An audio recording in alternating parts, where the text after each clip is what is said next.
Hello friends, welcome to CSC valley மற்றும் இசேவை தமிழ்நாடு. அதாவது CSC ID வைத்திருப்பவருக்கு ஒரு முக்கிய அறிவிப்பு வெளியே இருக்குது. இப்போ இதை பற்றின மொத்த இன்ஃபர்மேஷன் தான் இந்த வீடியோ பார்க்க போகிறோம். இந்த வீடியோ ஸ்கிப் பண்ணாமல் ஃபுல்லாக பாருங்கள். அது மட்டும் அல்ல, இந்த வீடியோ நிறைய பேருக்கு ஷேர் பண்ணுங்க. ஓகே, அதாவது சிஎஸ்சியில் பார்த்தீங்கன்னா பயிர் காப்பீட்டு திட்டம் இருக்குது, கிராப் இன்சூரன்ஸ்க்கான ஸ்கீம் இருக்குது. ஸோ இப்போ அந்த ஸ்கீமுக்கான தேதியை பார்த்தா எக்ஸ்டெண்ட் பண்ணியிருக்காங்க பாருங்கள். அதாவது PMFBY cut off date extended till 13th November. So 30 November வரைக்கும் உங்களுக்கான தேதி எக்ஸ்டெண்ட் பண்ணியிருக்காங்க. Based on respected ABC officer request, Government of India has extended the enrollment cut-off date for paddy 2 from 15th November to 13th November mention பண்ணியிருக்காங்க.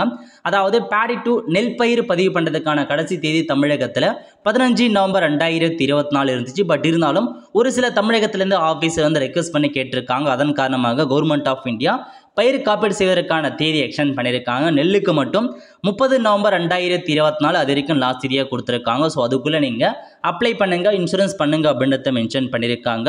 இது குறித்து government of India பார்த்தா விரைவில் உங்களுக்கான ப்ரெஸ் ரிலீஸ் பண்ணுவாங்க அப்படின்றதையும் சொல்லியிருக்காங்க. Tamil Nadu CIC can go ahead with PMF enrolment till 13 November அப்படி மென்ஷன் பண்ணியிருக்காங்க.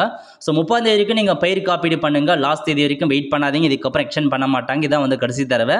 ஸோ 30 நவம்பர் 2024 ஏன்னா மழையின் காரணமாக நிறைய பேர் இப்போ பயிர் பண்ணியிருப்பீங்க.